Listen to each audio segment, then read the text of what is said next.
They arrived at O'Chronisford's house, and O'Chronisford said, "I am ashamed to go in, as they do not know where I have been since night came." "Who?" said the rider. "They have not missed you at all. There is so much conviviality among them, that they have not suspected that you have been anywhere. Here are the 2 teeth that you knocked out of the front of your wife's mouth. Put them in their place, and they will be as strong as ever." "Come in with me," said O'Chronisford to the rider of the black horse. "I will not, I disdain to go in," said the rider of the black horse. The rider of the black horse bade O'Chronisford goodbye, and went away.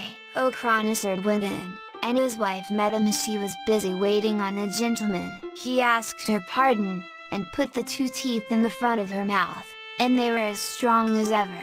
She said, "2 of your vows are now broken." No one took notice of him when he went in, or said, "Where have you been?" They spent the night in eating and drinking, and the whole of the next day. In the evening the king said, "I think that it is time for us to be going," and all said that it was. O'Chronisford said, "You will not go tonight, I'm going to get up a dance." "You will go tomorrow." "Let them go," said his wife. "I will not," said he. The dance was set a-going that night. They were playing away at dancing and music till they became warm and hot with perspiration. They were going out one after another to cool themselves up the side of the house. They all went out except O'Chronisford and his wife, and a man called Kayns O'Chronisford himself went out, and left his wife and Kayns in the house, and when she saw that he had broken his 3rd vow she gave a spring to the room, and became a big filly, and gave Kayns a kick with her foot, and broke his thigh in 2. She gave another spring, and smashed the door and went away, and was seen no more.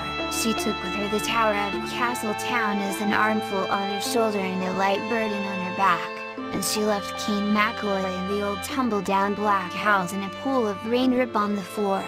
At daybreak next day poor O'Chronisford could only see the old house that he had before. Neither cattle nor sheep, nor any of the fine things that he had was to be seen. One awoke in the morning beside a bush, another beside a dike, and another beside a ditch. The king only had the honor of having O'Chronisford's little hut over his head. As they were leaving, Murdoch MacBrien remembered that he had left his own foster brother Kayns behind, and said there should be no separation in life between them and that he would go back for him. He found Kayns in the old tumble-down black house, in the middle of the floor, in a pool of rain water, with his leg broken, and he said the earth should make a nest in her soul and the sky a nest in his head if he did not find a man to cure Kayns' leg.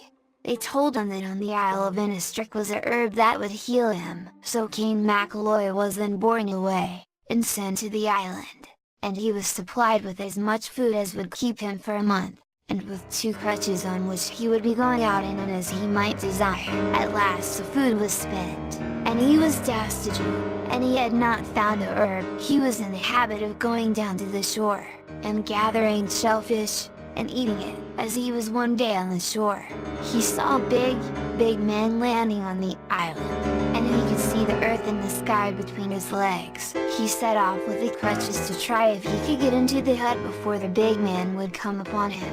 Despite his efforts, the big man was between him and the door, and said to him, "Unless you deceive me, you are Kayns Kayns said, "I have never deceived a man, I am he." The big man said to him, "Stretch out your leg, Kayns, till I put a salve of herbs and healing to it." Salve and binding herb and the poultice are cooling, the worm is chattering, pressure and haste hard bind me, for I must hear mass in the great church at Rome, and be in Norway before I sleep. Kayns said, "May it be no foot to Kayns or a foot to anyone after one, or I be Kayns son of Loy, if I stretch out my foot for you to put a salve of herbs and healing on it, till you tell me why you have no church of your own in Norway, so as now, to be going to the great church of Rome tomorrow. Unless you deceive me you are Macnan Athmer, the son of the king of Lachlan." The big man said, "I have never deceived any man, I am he. I am now going to tell you why we